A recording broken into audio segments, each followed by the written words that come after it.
Hello everyone, welcome to nursing notes. आज हम pulmonary embolism के बारे में समझेंगे। पल्मोनरी एम्बोलिज्म हमारा एडल्ट हेल्थ नर्सिंग का टॉपिक है। ये हमारा रेस्पिरेटरी ट्रैक की डिजीज़ में आता है। तो पल्मोनरी एम्बोलिज्म हमारा दो शब्द से मिलकर बना होता है। पहला पल्मोनरी, दूसरा एम्बोलिज्म। पल्मोनरी शब्द क्या होता है? बेसिकली ये लंग्स का ही मेडिकल टर्म है। Medical term of lungs is pulmonary. Embolism को समझने के लिए हमें थॉम्बस और एम्बोलिस में डिफरेंस समझना होगा। तो ये देखो, यहाँ पे हमने एम्बोलिस बना रखा है, तो हम इसे समझते हैं। जब हमारी ब्लड वेसल्स में कोई क्लॉट है, वो चिपका हुआ है, तो वो हमारा थॉम्बस होता है। और जब हमारी ब्लड वेसल्स में कोई क्लॉट है और वो मूव कर रहा है हमारे ब्लड के साथ, तो वो हमारा एम्बोलिस होता है। तो हमने एम्बोलिज्म देखना है। एम्बोलिज्म क्या होता है? जब हमारा ब्लड क्लॉट मूवेबल होता है, मूव कर रहा होता है, तो उसे हम बोलते हैं एम्बोलिज्म। तो वही है कि पल्मोनरी एम्बोलिज्म बेसिकली होता क्या है? जब पल्मोनरी आर्टरी या पल्मोनरी जो ब्लड वेसल्स हैं, उसमें हमारा जो ब्लड क्लॉट है मूव कर रहा है, ब्लड क्लॉट मूव करते हुए हमारा पल्मोनरी आर्टरीज में पहुंच गया है, तो उस कंडीशन को बोलते हैं हम पल्मोनरी एम्बोलिज्म। अब हम इसकी डेफिनेशन देखते हैं। जब सडन ब्लॉकेज हो जाती है पल्मोनरी आर्टरी की बाय द थॉम्बस। अब देखो थॉम्बस से कैसे, हमने तो बोला कि पल्मोनरी एम्बोलिज्म में क्या होता है? ब्लड क्लॉट मूव करता है, पर थॉम्बस लिखा है यहाँ पे। थॉम्बस तो आप कहोगे कि आपने बताया कि जब चिपका हुआ होता है उसे थॉम्बस करता है, तो थॉम्बस होने से कैसे? तो देखो क्या होता है, जब थॉम्बस बनता है, ये ब्रेक होता है, तो क्या होता है?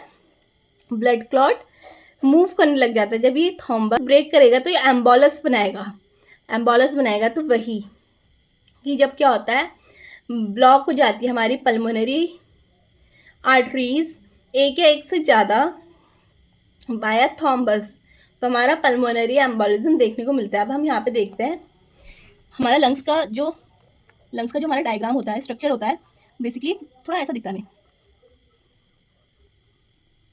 ठीक है, इसको थोड़ा सा समझने के लिए रफ डायग्राम है, इतना प्रोफेशनल लेवल पे नहीं बना, थोड़ा सा समझते हैं इससे। ठीक है, जैसे हमारा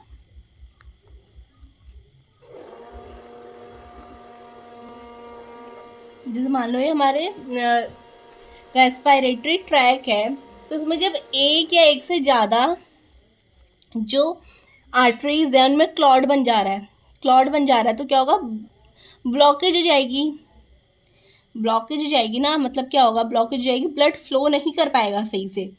तो वही है कि सडन ब्लॉकेज हो जाएगा वन और मोर ब्रांचेस पल्मोनरी आर्टरी बाय थॉम्बस के कारण जो होगा उसमें ब्लॉकेज हो जाएगा। Mostly common originated deep vein of legs. जो हमारा पल्मोनरी एम्बोलिज्म है वो मोस्टली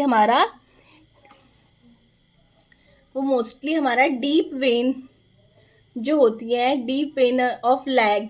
देखो जब क्या होता है, जब हमारा लेग होता है, जो हमारी डीप वेन्स होती है, उनमें जब थॉम्बस का फॉर्मेशन हो जाता है, तो उस कंडीशन को हम डीवीटी बोलते हैं। डीवीटी भी एक इसका कॉज होता है। तो क्या होता है, जब हमारी डीप वेन ऑफ लेग होती है, ये मोस्टली वहाँ से ओरिजिनेटेड होता है। ठीक है, अब हम क्या देखेंगे? पल्मोनरी एम्बोलिज्म के कॉज देखेंगे। पल्मोनरी एम्बोलिज्म के कॉज दो भाग में डिवाइड है। पहला थ्रोम्बोटिक कॉज और दूसरा non thrombotic cause. Thrombotic cause क्या होता है? जब हमारी पल्मोनरी एम्बोलिज्म हमें किसी थॉम्बस के कारण से देखने को मिल रहा है बॉडी में, तो वो हमारे थ्रोम्बोटिक कॉज के अंदर आएंगे।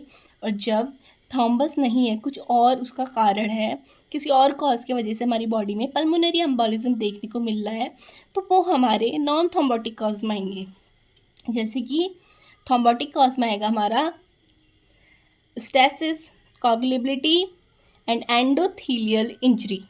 जब हमने पैथोलॉजी में थॉम्बस टॉपिक पढ़ा होगा, तो हमने ऑफकोर्स उसमें ट्राइएज देखा होगा, विर्च्यू का ट्राइएज। तो उसमें हमने ये तीनों चीज़ समझी हैं पहले ही ऑलरेडी। तो स्टेसिस में क्या होता है? जब हम प्रोलॉन्ग्ड बेड रेस्ट पे हैं, तब हमारी बॉडी में क्लॉट बन गया, या लॉन्ग डिस्टेंस ट्रैवल कर रहे हैं और हम बैठे हुए हैं, तो हमारी बॉडी में क्लॉट बन गया, तो ये हमारे स्टेसिस में आता है। कॉग्लिबिलिटी, जब हम सर्जरी या प्रेगनेंसी के टाइम पे हमारी बॉडी में जो कॉग्लिबिलिटी है वो हाई करी जाती है, जिससे कि ब्लीडिंग कम हो। एंडोथेलियल इंजरी, वही जब हमारी जो ब्लड वेसल्स हैं उसमें अगर हमें इंजरी हो गई, ब्लड वेसल्स में अगर इंजरी हो गई तो हमारे फिब्रिन और प्लेटलेट्स आते हैं यहाँ पे क्लॉट बनाने के लिए, और अगर वो क्लॉट हमारा टूट गया तो हमारा एम्बोलिज्म बना देता है। अब हम देखेंगे non thrombotic cause. Non thrombotic cause में हमारी दो चीज़ आएंगी, fat embolism, air embolism. Fat embolism में क्या होगा, long bone fracture, so fat droplet of bones goes in pulmonary artery. जो हमारी लॉन्ग बोन है, हमारी बॉडी की सबसे लॉन्ग बोन है फीमर, तो एग्जाम्पल के लिए हम देखते हैं अगर हमारी फीमर बोन टूट गई तो हमें पता है कि हमारी बोन्स में फैट होता है, तो वो फैट के ड्रॉपलेट जब हमारी फ्रैक्चर हुआ तो वो हमारी ब्लड वेसल्स में आ जाएंगे और आकर मूव करते हुए हमारी पल्मोनरी आर्टरी में चले जाएंगे, तो तब हमारा फैट एम्बोलिज्म हो सकता है। अब दूसरा क्या है, एयर एम्बोलिज्म। इसमें क्या होता है, during giving IV medication and injection. इसमें क्या होता है, हमने देखा है अगर हम कुछ भी इंजेक्शन लगाते हैं, कुछ भी इंजेक्शन या कुछ भी मेडिकेशन, आईवी मेडिकेशन किसी पेशेंट को दे रहे हैं, तो जब हम कुछ इंजेक्शन में कुछ भी मेडिकेशन लोड करते हैं तो क्या होता है, उसमें कुछ एयर बबल्स हमें देखने को मिलते हैं। तो हमने देखा होगा कि हम उसे कुछ ऐसे ऐसे उंगली से छिटका के उसके एयर बबल्स को निकालते हैं। अगर वो एयर बबल्स हमारे हमने उसमें इंजेक्शन में देते टाइम वो हमारी बॉडी के अंदर चले गए तो वो एयर एम्बोलिज्म को कॉज करता है और हमारे इससे पल्मोनरी एम्बोलिज्म देखने को मिलता है। अब हम देखेंगे पैथोफिजियोलॉजी ऑफ पल्मोनरी एम्बोलिज्म। अभी तक हमने क्या देखा, हमने पल्मोनरी एम्बोलिज्म की डेफिनेशन देखी और उसके कॉजेज देखे। ठीक है, अब हम उसकी क्या पैथोफिजियोलॉजी देखेंगे कि कैसे हमारी बॉडी में थ्रोम्बस का फॉर्मेशन हो रहा है। हम पहले उस डायग्राम को देखते हैं। जैसे कि मैंने बताया था कि जो हमारी डीप वेन्स होती हैं लेग की, उसमें थ्रोम्बस बनता है, तो कैसे पल्मोनरी एम्बोलिज्म होता है हम डायग्राम से और इजी वे में इसको समझते हैं। देखो जैसे हमारा लेग है, इसकी जो लॉन्ग डीप वेन्स हैं, अगर इसमें क्लॉट है, मैंने क्या बताया था, जो भी इसमें क्लॉट होता है उस क्लॉट को बोलते हैं डीप वेन थ्रोम्बोसिस। ठीक है, जब वो थ्रोम्बोसिस हो रखा है और वो ब्रेक हो गया, टूट गया और मूव करते करते करते करते हमारी इंफीरियर वेना कावा के थ्रू हमारे हार्ट में चले गया। हमने हार्ट के बारे में तो पढ़ा ही है अच्छे से कि हमारी इंफीरियर वेना कावा क्या करती है, हमारे लोअर बॉडी पार्ट से डीऑक्सीजनेटेड ब्लड कैरी करती है हमारे हार्ट में। तो क्या होता है, जो हमारे लेग से अगर वो डीऑक्सीजनेटेड ब्लड कैरी कर रही है, उस ब्लड के संग अगर वो थ्रोम्बस मूव करते करते करते इंफीरियर वेना कावा के थ्रू हार्ट में चले गया, तो क्या होगा, हार्ट में जब चले गया हमें पता है कि राइट एट्रियम में जाता है, उसके बाद राइट वेंट्रिकल में जाता है। राइट वेंट्रिकल्स में क्या होता है, वो पल्मोनरी आर्टरी से उसमें जाता है लंग्स में, और जब ब्लड गया राइट एट्रियम में गया, राइट वेंट्रिकल में गया और वही एम्बोलिज्म वाला ब्लड आर्टरीज के थ्रू, यहाँ से देखते हैं, आर्टरीज के थ्रू आ गया, आर्टरीज के थ्रू हमारा किस में आ गया, लंग्स में। वो थ्रोम्बस हमारा लंग्स की आर्टरीज में आ गया, तो वहीं पे हमारा क्या हो गया, वहीं पे हमारा पल्मोनरी एम्बोलिज्म हो गया। ठीक है, क्या होता है, due to etiological factor. Etiological factor means जो भी उसका कॉज है, जैसे कि उसका कॉज हो सकता है डीप वेन थ्रोम्बोसिस और एंडोथेलियल इंजरी। तो due to the etiological factor clot breaks and travel in the blood. जैसे कि हमने यहाँ पे देखा था, क्लॉट जो हुआ था ब्रेक हुआ था और ब्लड में ट्रैवल करने लग गया था।